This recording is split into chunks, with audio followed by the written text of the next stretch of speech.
अस्सलामुअलैकुम। My name is Mohammed Luqman. आज हम देखेंगे इंजाइम्स का लेक्चर नंबर 3, जिसमें हम बात करेंगे आइसो इंजाइम्स के बारे में। आइसो का मतलब होता है सेम। सेम से मतलब क्या है? Same species. एग्जाम्पल देखते हैं हम। एलडीएच। एलडीएच क्या है? ये एक इंजाइम है। एक इंजाइम्स के कई सारे टाइप्स होते हैं। Type 1, type 2, type 3, type 4, type 5। ये क्या है? इंजाइम्स के टाइप है। एक इंजाइम्स के कई सारे टाइप्स होते हैं और सेम स्पेसीज के अंदर, तो उसको हम क्या कहते हैं? आइसो इंजाइम्स कहते हैं। आइसो इंजाइम्स के अंदर बहुत सारी चीज़ें सेम होती हैं, बहुत सारी चीज़ें डिफरेंट होती हैं। जो सेम होती हैं वो क्या है? सेम रिएक्शंस को कैटालाइज करता है ये। और इंजाइम सेम होते हैं, जैसे एग्जांपल हमारे पास एलडीएच। तीसरा हमारे पास स्पीशीज सेम होनी चाहिए। ये ना हो कि मंकी का एलडीएच ले लिया एक हमने, एक ह्यूमन का एलडीएच ले लिया, तो ये दोनों क्या होंगे? ये स्पीशीज चेंज हो जाएगी। काम दोनों का सेम होगा, एलडीएच है मंकी का भी और ह्यूमन का भी, काम दोनों का सेम होगा, लेकिन ये जो है स्पेसीज चेंज हो जाएगी। तो इसको हम, स्पेसीज चेंज हो गई तो इसको हम आइसो इंजाइम्स नहीं बोलेंगे, इसको हम बोलते हैं एलो इंजाइम्स। दूसरे हम बात करते हैं डिफरेंट क्या होता है आइसो इंजाइम्स के अंदर। डिफरेंट, सबसे पहले डिफरेंट में देखते हैं हम स्ट्रक्चर। स्ट्रक्चर जैसे LDH1 का अलग स्ट्रक्चर होगा, इसमें 4H होंगे। LDH2 में 3H1M होगा। LDH3 में 2H 2M। जीन, जीन ये अलग अलग जीन से आ रहे होते हैं। LDH1 अलग जीन से आ रहा होता है, LDH2 अलग जीन से आ रहा होता है, LDH3 जो है अलग जीन से आ रहा होता है। इसकी Km वैल्यू चेंज होती है, Vmax वैल्यू चेंज होती है। इलेक्ट्रोफोरेटिक मोबिलिटी की बात करते हैं। इलेक्ट्रोफोरेटिक मोबिलिटी को हम आगे भी देखेंगे। हर इंजाइम्स की अलग इलेक्ट्रोफोरेटिक मोबिलिटी होती है। LDH1 की अलग होगी, LDH2 की अलग होगी में। अब हम बात करते हैं LDH आइसो इंजाइम्स के बारे में। LDH आइसो इंजाइम्स 5 टाइप्स के होते हैं। LDH1, 2, 3, 4, 5। LDH1 का स्ट्रक्चर होता है 4H होते हैं। LDH2 के अंदर 3H 1M होता है। LDH3 के अंदर 2H 2M होते हैं। LDH4 के अंदर 1H 3M होते हैं। LDH5 के अंदर 4M होते हैं। अब हम इनकी लोकेशन देखते हैं। LDH1 की लोकेशन होती है हार्ट। हार्ट के अंदर LDH1 प्रेजेंट होता है, लेकिन मायोकार्डियल इन्फेक्शंस के अंदर जो है, ब्लड के अंदर LDH1 का रेशियो जो है बढ़ जाता है, क्योंकि मायोकार्डियल इन्फेक्शन के अंदर हार्ट से जो है LDH1 जो है रिलीज़ होके कहाँ आ रहा होता है? ब्लड के अंदर आ रहा होता है। तो इसलिए इसका जो है अमाउंट बढ़ जाता है। दूसरा हमारे पास है LDH2। LDH2 कहाँ प्रेजेंट होता है? ये ब्लड के अंदर प्रेजेंट होता है। इसको हम फंक्शनल प्लाज्मा एंजाइम्स बोलते हैं। तीसरा हमारे पास LDH3। ये मेनली लंग्स के अंदर होता है, लेकिन कुछ अमाउंट इसका ब्रेन के अंदर भी होता है, किडनी के अंदर भी होता है, पैनक्रियास के अंदर भी होता है।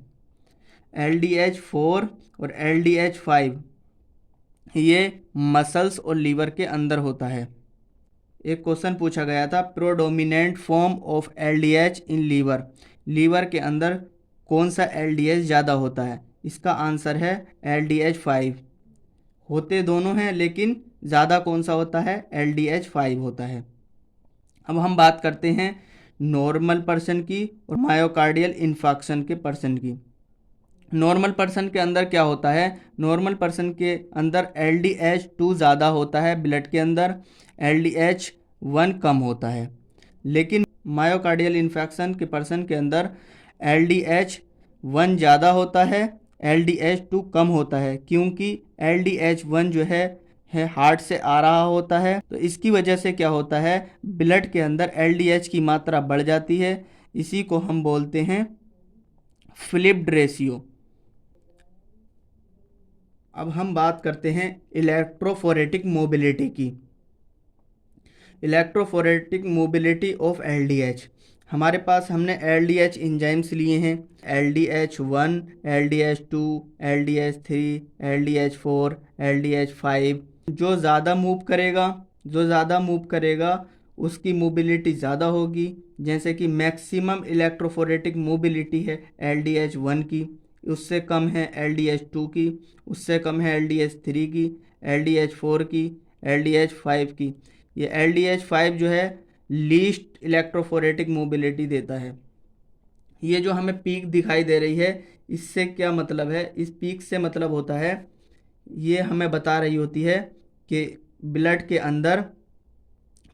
अंदर अमाउंट कितना है। LDH2 का ब्लड के अंदर अमाउंट सबसे ज़्यादा होता है। इसी तरीके से हम क्रेटिन काइनेज इलेक्ट्रोफोरेटिक मोबिलिटी देखते हैं। क्रेटिन काइनेज में भी सेम ग्राफ होता है क्रेटिन काइनेज का भी। क्रेटिन काइनेज 1 की मैक्सिमम इलेक्ट्रोफोरेटिक मोबिलिटी होती है और क्रेटिन काइनेज 3 की लीस्ट इलेक्ट्रोफोरेटिक मोबिलिटी होती है। अब हम बात करते हैं क्रेटिन काइनेज एंजाइम्स की। क्रेटिन काइनेज 3 टाइप्स के होते हैं। क्रेटिन काइनेज 3 टाइप्स के होते हैं, creatine kinase 1, creatine kinase 2, creatine kinase 3। इसका स्ट्रक्चर होता है BB, क्रेटिन काइनेज 2 का MB, क्रेटिन काइनेज 3 का MM। क्रेटिन काइनेज 1 प्रेजेंट होता है ब्रेन के अंदर और क्रेटिन काइनेज 2 प्रेजेंट होता है हार्ट के अंदर। ये मायोकार्डियल इन्फेक्शन के अंदर क्रेटिन काइनेज जो है ब्लड के अंदर बढ़ जाता है। क्रेटिन काइनेज 3 ये प्रेजेंट होता है मसल्स के अंदर। अब देखते हैं हम मायोकार्डियल इन्फेक्शन के अंदर कौन से एंजाइम्स और प्रोटीन रेज्ड होते हैं ब्लड के अंदर। सबसे पहले हम बात करते हैं एंजाइम्स की। एंजाइम्स में सबसे पहले हम देखते हैं क्रेटिन काइनेज 2, जिसको हम CKMB भी बोलते हैं। इसका अमाउंट जो है ब्लड के अंदर बढ़ जाता है 4 to 6 आवर पर। दूसरा एंजाइम्स होता है हमारे पास AST, जिसको हम SGOT भी बोलते हैं। ये एंजाइम्स भी बढ़ जाते हैं मायोकार्डियल इन्फेक्शन के अंदर 6 to 8 आवर्स पर। तीसरा होता है हमारे पास LDH1 भी इंक्रीज हो जाता है। ये कब इंक्रीज होता है? 8 to 10 आवर्स पर। अब बात करते हैं हम मायोकार्डियल इन्फेक्शन के अंदर कौन सी प्रोटीन बढ़ जाती हैं। इसमें मेन 2 प्रोटीन आती हैं। मायोग्लोबिन जो है 2 to 6 आवर्स पर बढ़ जाती हैं। ये अर्लीस्ट मार्कर होता है, बट ये नॉट स्पेसिफिक मार्कर होता है। दूसरी प्रोटीन हमारे पास होती है ट्रोपोनिन T and I। जो इसमें से ट्रोपोनिन I होती है, ये मोस्ट स्पेसिफिक कार्डियक मार्कर होती है और ये 3 to 6 आवर पर बढ़ जाती है। अब बात करते हैं हम ट्रोपोनिन की। ट्रोपोनिन रेगुलेटरी प्रोटीन होती है कार्डियक मसल्स की। ये 3 टाइप्स की होती है, troponin C, troponin I and troponin T। Troponin C क्या करती है? ये ट्रोपोनिन C कैल्शियम को बाइंड करती है। Troponin I actin myosin inhibitory ATPase है। ट्रोपोनिन T ये ट्रोपोमायोसिन की बाइंडिंग कराती है। अदर मार्कर की बात करते हैं। अदर मार्कर होता है हमारे पास IMA, इस्चीमिया मॉडिफाइड एल्बुमिन। ये न्यू कार्डियक बायोमार्कर होता है। ये एल्बुमिन को मॉडिफाइड कर देता है। जो मॉडिफाइड एल्बुमिन होती है, हम उसे ब्लड के अंदर देख सकते हैं। दूसरा होता है हमारे पास BNF, ब्रेन नाइट्री यूरेटिक पेप्टाइड। ये ये मायोकार्डियल इन्फेक्शन का मार्कर नहीं होता, ये मार्कर होता है कार्डियक फेलियर का, मार्कर फॉर कार्डियक फेलियर। अब हम बात करते हैं हेक्सोकाइनेज की। हेक्सोकाइनेज मेन 4 टाइप्स के होते हैं, type 1, type 2, type 3 and type 4। Type 2 जो होता है मोस्ट अबेंडेंट होता है और टाइप 4 को हम ग्लूकोकाइनेज भी कहते हैं।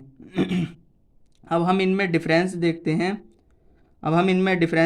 हैं टाइप 2 में एंड टाइप 4 में। हम डिफरेंस देखते हैं हेक्सोकाइनेज में और ग्लूकोकाइनेज में।